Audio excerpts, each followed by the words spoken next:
This is iPhone 15 Plus, and today I will show how you can download and install the Opera browser on it. So to start, you will need to find and launch the App Store. Of course, your iPhone has to be connected to the internet in order to, perform this procedure. Anyway, then open the search, type in the Opera query.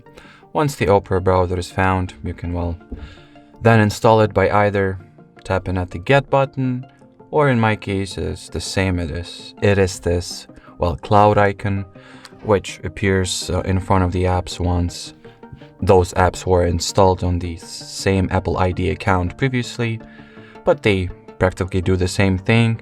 The only difference is that the Get button, if you'll have it, will require you to either enter the passcode or the Face ID. Anyway, once the Opera is installed, you can go ahead and launch it. Here at the start, or rather when you open it for the first time, you will need to, toggle those preferences. Once you do that, you can start using the browser. So that will be it for this video. Thanks for watching, and bye-bye.